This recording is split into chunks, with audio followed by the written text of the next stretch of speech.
I still remember the way the envelope felt in my hands, creased, smudged, with a smattering of foreign dust clinging to the paper like it had crossed the edge of the world to find me. It arrived on a Tuesday. The kettle had just started its low whistle, and I was pruning the rosemary bush beneath the kitchen window.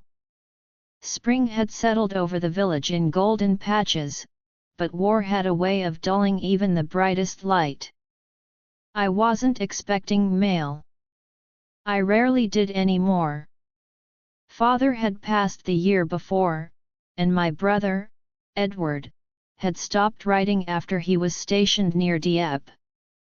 So when I saw my name, Miss Sarah Ellington, Rosemere Cottage, Devonshire, scribbled in a sharp, unfamiliar hand, my breath caught.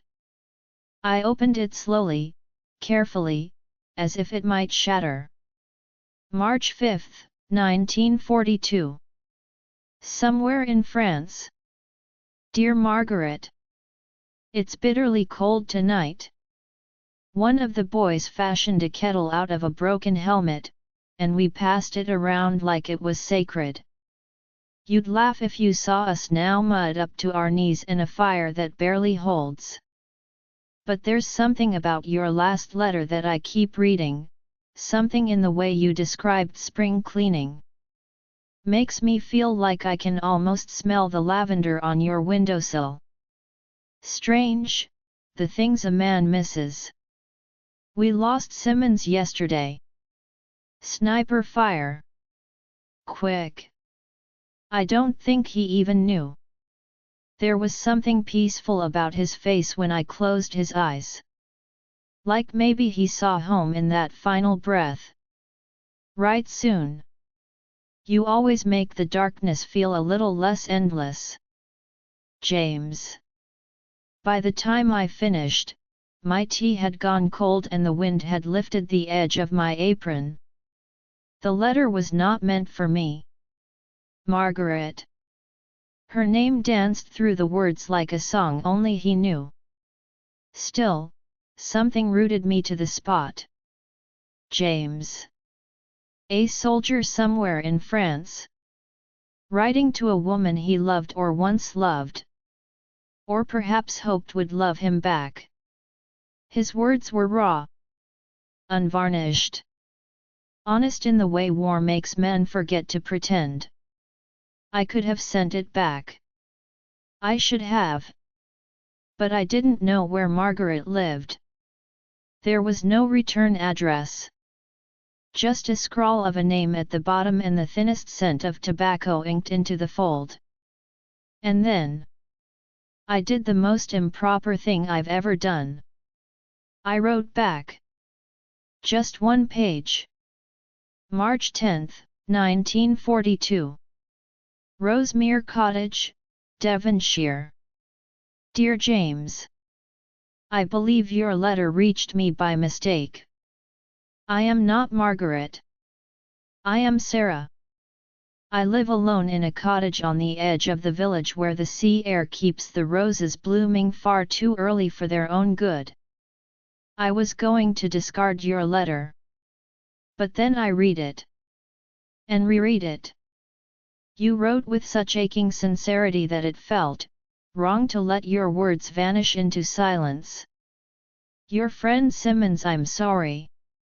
I don't know what comfort a stranger can offer, but I imagine he would have been glad to know someone was there with him. That someone remembered his name. Also, I have lavender on my windowsill too. It bloomed early this year. Sarah Ellington. I didn't expect a reply. Perhaps I wasn't meant to. But when I walked to the post box the next morning, I slipped the letter in, my heart thudding in a way it hadn't in months.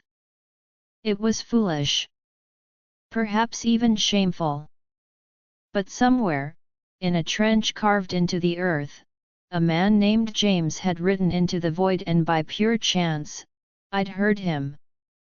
What I didn't know then, standing beneath the budding lilac tree, was that he would write back. And nothing, absolutely nothing, would ever be the same again. The letter arrived 10 days later, just before a storm broke over the cliffs. I found it nestled between a seed catalog and a ration notice, its paper slightly damp from the morning mist. My hands trembled as I turned it over. Same sharp handwriting. My name again. This time, deliberate. I stood on the porch with the wind stirring the hem of my skirt and opened it there, afraid to wait even a moment longer. March 20th, 1942. Somewhere in France. Dear Sarah. I didn't expect a stranger to reply. I don't quite know what to say except thank you. It was Margaret who used to send me those letters. We were friends before the war, the kind that might have become something more. But I haven't heard from her in months. I think she's moved on. Fair enough. A man halfway across the world with mud on his boots isn't much of a promise. Still, I kept writing. Maybe because I needed someone to hear me. Anyone. And now you have. You wrote about lavender. The thought of it, fresh, wild, stubborn, stayed with me. I haven't smelled anything real in weeks. Just gunpowder, oil, damp cloth, and fear. Thank you for not throwing my words away. James. I read it twice, then a third time, slower, letting each word settle like rain into soil. So he knew now. Knew I was a stranger. Knew Margaret was gone. Yet still he'd written back. I leaned against the door frame, the letter clutched to my chest. The storm gathered above the sea, clouds thick and low, but I felt strangely warm. That evening, by oil lamp, I wrote again. March 22nd, 1942. Dear James. It seems odd to be writing to someone I've never met, and yet, it doesn't feel so strange anymore. Your words have a gravity to them. They stay with me like the echo of a song half remembered. You mentioned fear. I know it in my own way, not in trenches, but in silence. The kind that wraps around the village like fog. So many of the boys have gone, and the ones who return are never quite the same. I often think we're all fighting something, just in different uniforms. Today I planted early peas. The crows watched me like critics from the rooftop. The garden keeps me sane, I suppose. There's comfort in planting something into the earth and believing it'll rise again. If you'd like to keep writing, I would like that. I may not be Margaret, but I can listen. And I can write too. Sarah. It was simple. Honest. A small thread thrown across a chasm. I sealed the envelope and pressed a tiny sprig of rosemary between the pages. Something alive. Something green. The postmaster gave me a knowing look as I handed it over. A sweetheart in the service? He asked, tapping the corner. I almost lied. But instead, I smiled. Something like that. He chuckled. Well, keep writing. Sometimes it's the only thing holding us together. I watched the letter disappear into the post bag, then turned back toward my quiet little world. The war still roared beyond the sea, but something within me had stirred. A warmth. A flicker.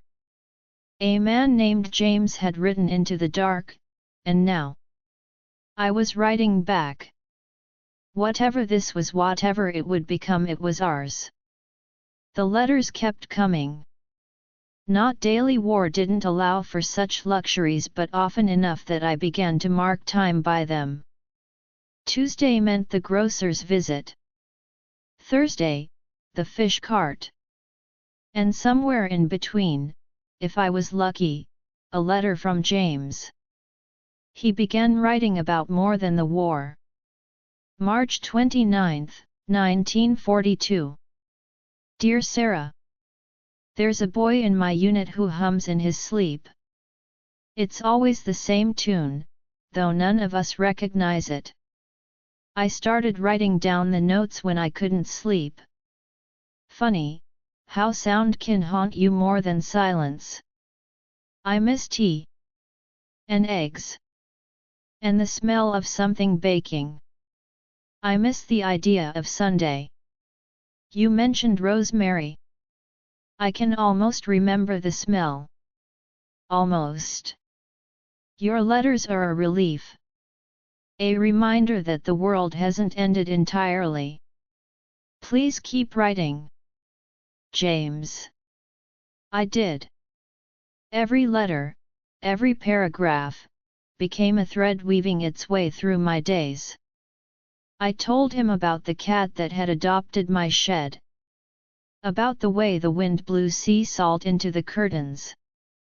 About the widow down the road who insisted on knitting scarves no soldier would ever wear.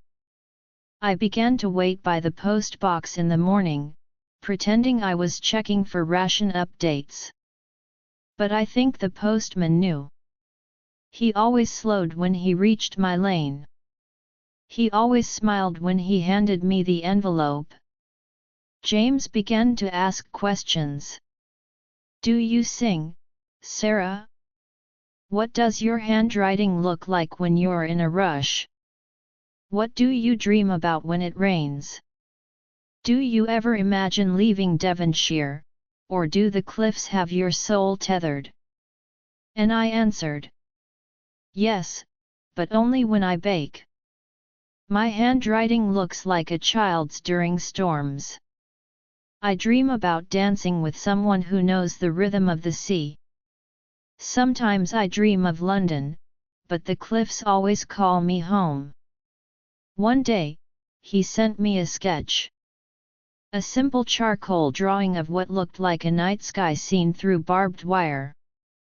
He titled it Hope, Interrupted. I held that drawing for hours. It was around then the village started to shake. Not metaphorically, literally. Planes overhead. Bombs too near for comfort. A factory 2 towns over reduced to smoke and cinder. I took shelter in the pantry one night, curled on sacks of flour, clutching his latest letter like a talisman. I wanted to write that I was afraid. That I sometimes went to bed fully clothed, boots on, ready to run. But I didn't want to burden him. He had enough of fear. Instead, I wrote about the first crocus blooming in the far corner of the garden. April 7, 1942. Dear James. We had a blackout last night. I lit one candle and put it under a bowl to keep the light from showing. It made everything golden, like the inside of a memory. I pretended I was at a cafe in Paris. I imagined you were there too. I think I'm beginning to miss someone I've never met. Is that terribly foolish? Sarah. I didn't expect him to answer that last part. But when his next letter arrived, it held only a single line. Not foolish at all. I miss you too. That was the moment something shifted. He wasn't just a soldier writing to a stranger. And I wasn't just a woman passing time with pen and paper. We were somehow more. 2 souls reaching across barbed wire and ocean tides. The war still roared. Planes still passed overhead like ghosts with iron wings. But amid the falling bombs and the silence between them, we kept writing. We chose to. And that choice became everything. It happened on a Wednesday. The siren wailed before dawn, long and guttural, like some wounded thing crying out over the cliffs. I was already awake, a pot of tea steeping beside the hearth, the latest of James's letters open on my lap. I didn't run. Not at first. I just sat there, paralyzed, listening to the whine of aircraft growing louder, then softer, then impossibly loud again until the walls trembled and a thunder crack shook the cottage from its bones. The window shattered. Books fell. The tea spilled, and I ducked just in time for a shelf to collapse inches from where I'd been sitting. When silence finally fell, it didn't feel like peace. It felt like the breath before sobbing. I wandered into the garden in my nightgown, barefoot, glass in my hair, unable to feel anything but the chill. Smoke curled on the horizon. 2 cottages at the edge of the village had crumbled like wet paper. Everything smelled like burnt metal and earth. I didn't cry until I stepped on the rosemary sprig that had blown loose from the kitchen sill. That small, crushed scent so familiar broke me open. That night, by candlelight with a bandage on my palm, I wrote to James with trembling hands. April 15, 1942. Dear James. I was nearly killed this morning. Isn't that a strange way to begin a letter? But it's true. A bomb fell too close. The cottage shook. I've never felt so small, so breakable. The garden's torn up, but the rosemary survived. I kept thinking, what if your letter had come today instead of yesterday? What if I never got to read it? What if I never wrote again? You've become part of my days in a way I don't fully understand. When I thought I might die, it wasn't my neighbors or even my brother I thought of. It was you. Sarah. I didn't post the letter until 3 days later. My hands kept trembling, as if writing it had made everything too real. But I sent it. And I waited. Days passed. Then more. No reply. I reread his last letter a dozen times. I dreamt of your garden last night.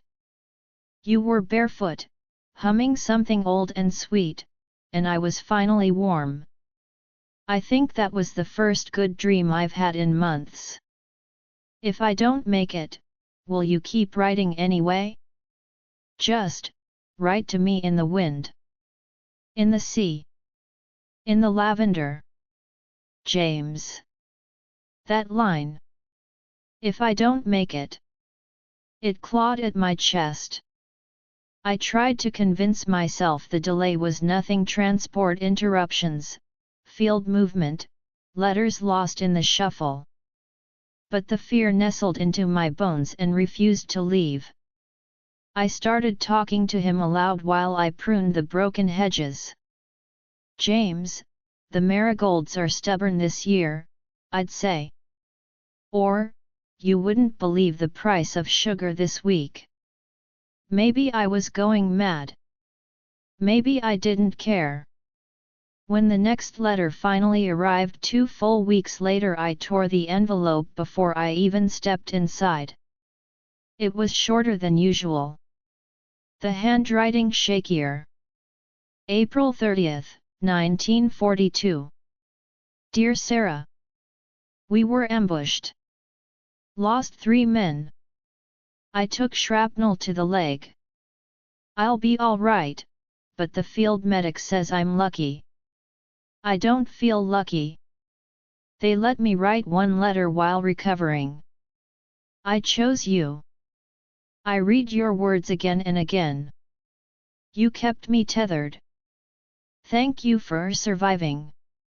I don't know what I would have done if you hadn't. Your rosemary is stronger than it looks. Like its gardener, I suspect. I'll write again as soon as I'm allowed. James. I pressed the letter to my lips, the paper still faintly smelling of antiseptic and smoke. My tears came then not from fear, but from relief so sharp it hurt. James was alive. Wounded. Shaken. But alive.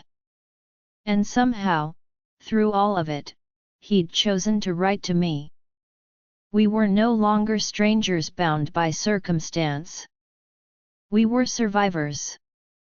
Each other's pulse on the other side of a war. And the world, though wounded, had not yet let go of either of us. The war ended on a clear morning. Bells rang out from the chapel at the village square, wild and bright like laughter. Children ran barefoot down the lanes waving strips of fabric in red, white, and blue. Someone opened a bottle of cider that had been hidden beneath floorboards for 3 long years. The air carried a sound we hadn't heard in so long, it felt foreign joy. But I couldn't join them. I stood at my gate, hands resting on the chipped wood, and watched the village come alive. I tried to smile. I even tried to cry. But the only thing I could feel was the wind sweeping up from the cliffs. James hadn't written in over 4 weeks. I sent letters anyway. One every Sunday. One on his birthday. One when the lilacs bloomed early, even though the roots had nearly frozen in April. But no reply came. The last letter I'd received dated early May had been brief. I'm being transferred. Somewhere quieter, they say. Recuperation. I'm not sure what that means anymore. My leg is healing, slowly, but the nights are worse. Do you know how strange it is to miss someone you've never touched? And yet I do. If this reaches you, write back. Please. James. I had. Again and again. But silence had settled in, heavier than the bombs.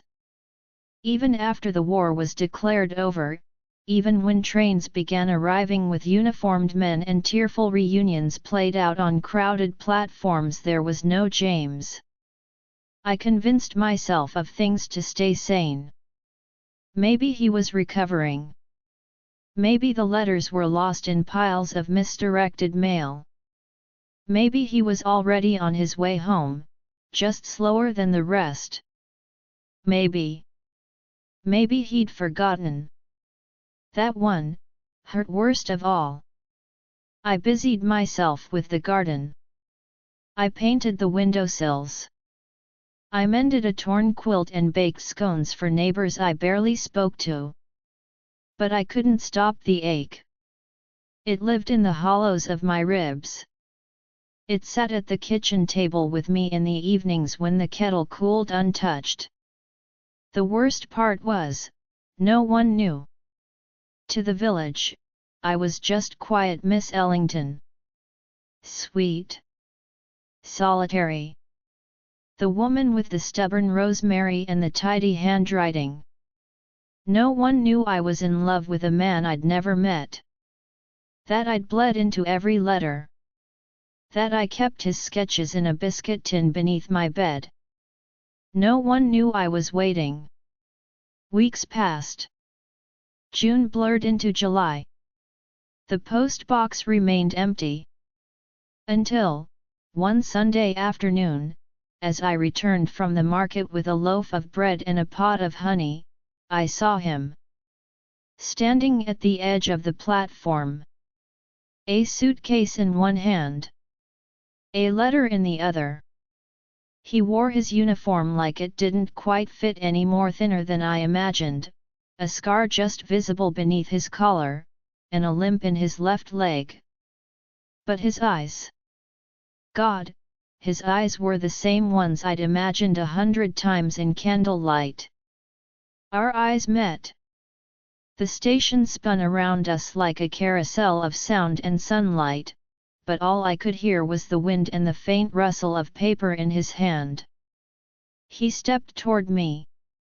"You kept writing," he said, holding up my last letter, the edges curled from travel.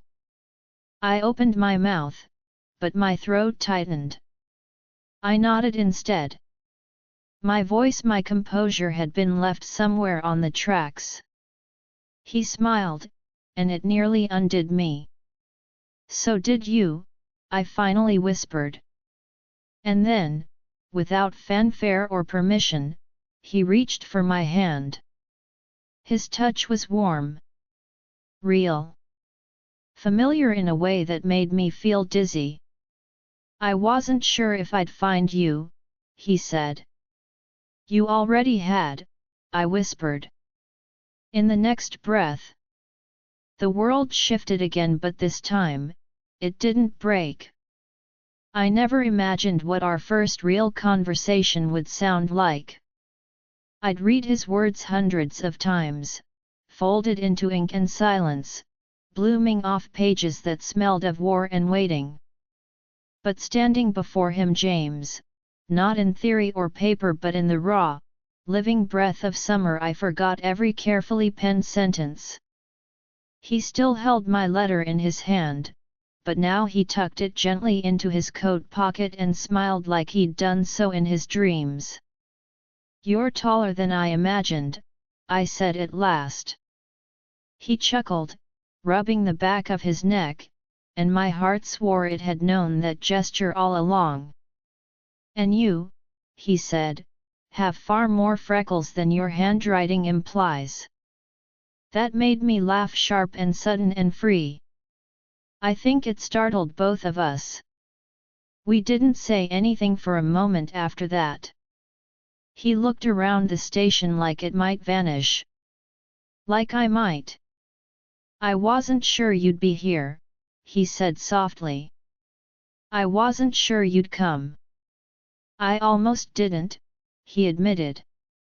"I was afraid I'd made it all up, that you were something I created between gunfire and ghosts." "I thought maybe you'd forgotten me," I said, and the words cracked a little on the way out. He stepped closer. Just once. Close enough for me to see the faint tear at the seam of his uniform and the nervous flutter of his pulse at his neck. "I forgot a lot of things over there," he said. "But never you." A train pulled away behind us, its rumble echoing down the track. People parted around us like a tide around a stone, their chatter and reunions drifting into the background. James set down his suitcase, slow, deliberate, and took both my hands in his. His palms were calloused, warm, and slightly trembling. "I don't know what happens next," he said. "I don't know if I belong in a quiet village with rosemary and early peas. I don't know if I belong anywhere anymore." "You belong here," I said, my voice steady now. "You belong with me." He searched my face, his thumb brushing the ridge of a scar on my knuckle, one I'd earned during the blast I'd written to him about. "You still tend the garden?" he asked. "I do," I nodded. "It's a little wild. The foxglove's taken over the fence. I think you'd like it. Will you show me?" I hesitated. Not out of doubt, but out of awe. How did one offer someone a life they've only shared in fragments? How did one explain that the quiet afternoons and the scent of baking and the feel of wind off the cliffs now felt incomplete without the sound of his name? So I said the only thing I could. "Yes." He smiled then, and it wasn't a soldier's smile. It wasn't a smile worn like armor or offered out of courtesy. It was the smile of a man who had made it home not just from war, but from the long road of loneliness. We walked together down the path from the station, neither of us in a hurry. The village was still humming behind us, bells still ringing from window panes, but I didn't hear them anymore. I heard only his footsteps beside mine, and the way the breeze caught the edge of his sleeve when our hands finally laced together. Not as strangers. Not as pen and paper. But as two people who had found each other word by word, letter by letter, heart by heart. We walked slowly, as if the ground beneath us might vanish if we stepped too fast. The path to Rosemere Cottage curved past the cliffside, where the sea breathed heavy and steady like a sleeping giant. Gulls cried overhead, and the sky hung low with soft gold clouds. Summer in Devon had always been beautiful, but that afternoon, it felt touched by something sacred. James held my hand like it grounded him.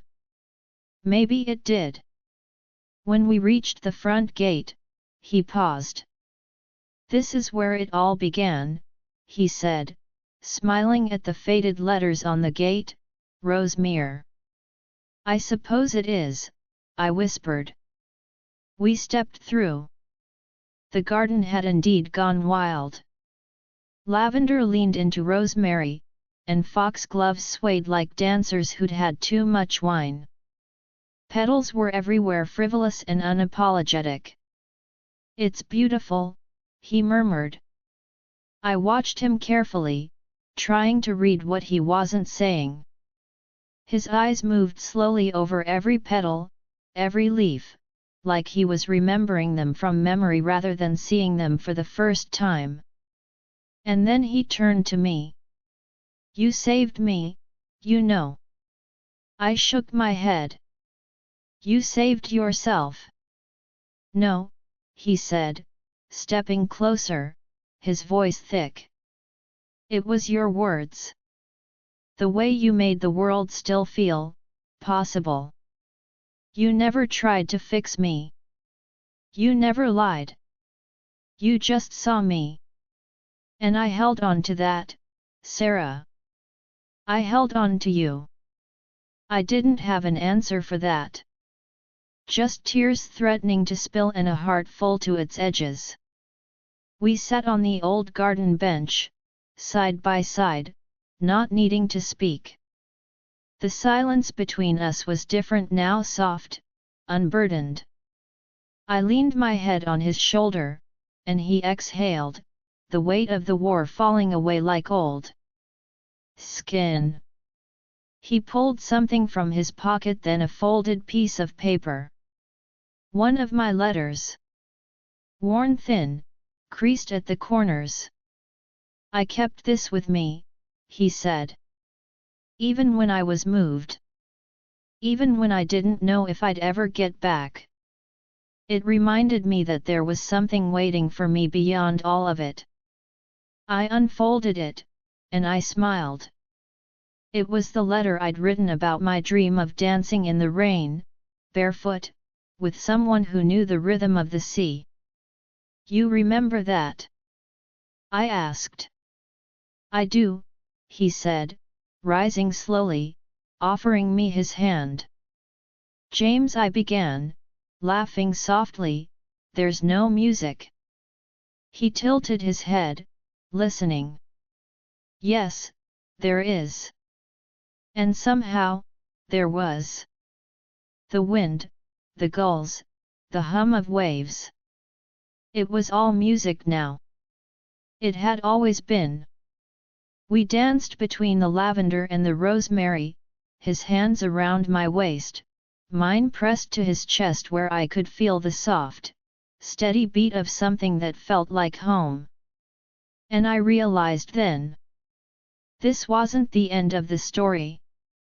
It was the beginning. A beginning written in ink and sweat and tears. A love born not from grand gestures, but from small truths passed between pages. He had once said, "If I don't make it, write to me in the wind, in the sea, in the lavender." But he had made it. And now, he stood in the middle of all those things: wind in his hair, sea behind him, lavender at his feet, and he was mine. And I was his. The kettle whistled softly in the kitchen. I padded across the wooden floor in thick socks, the old cottage alive with creaks and quiet warmth. Morning light spilled through the lace curtains, scattering patterns over the worn rug and stacks of old books. James had a habit of leaving little notes between their pages. I never told him I found them all. Some were too beautiful to disturb. The garden outside had settled into late spring, still wild, still generous. Lavender bloomed thick at the borders, bees dancing like tiny drunkards, and the rosemary bush he'd trimmed last autumn was back in full green defiance. James was in the garden, sitting on the bench, a steaming mug in his hand. His shoulders were broader now. He slept better. He laughed more. The past hadn't vanished, but it no longer defined him. The letters we once exchanged now lived in a wooden box beside the fireplace. Sometimes, he read them aloud to me on rainy nights, his voice quiet, reverent, like they were prayers. I joined him on the bench, and he smiled without needing to say anything. That's how we were now: more silence, less explanation. The kind of love that didn't need proof or noise. He reached for my hand. "I've been thinking," he said, his thumb brushing over mine, "maybe next year we open a little shop." "A shop?" I teased. "Selling what?" "Wild flowers and poetry." He laughed. "Why not? You write the poems. I'll grow the flowers. And what about the letters? We'll leave blank ones for others to write. Maybe someone else is waiting to be found." I leaned my head on his shoulder, the scent of him, tea, earth, something safe settling around me. The wind picked up a little, rustling the rosemary, and I thought about how a year ago I'd been a woman who wrote letters to a stranger in a war hospital. Now, I was a woman who danced barefoot in a garden with the man who came home. Sometimes, the world bends back into place in the gentlest, most unexpected ways. And sometimes, love doesn't arrive with fireworks or grand confessions. Sometimes, it arrives in a letter. And stays forever. If this story moved you even a little, please like or comment, it helps more people find it. Subscribe and turn on the bell so you never miss a love story whispered just for you. We're building something special here, a space for stories that speak to the soul. I'm so glad you're part of it.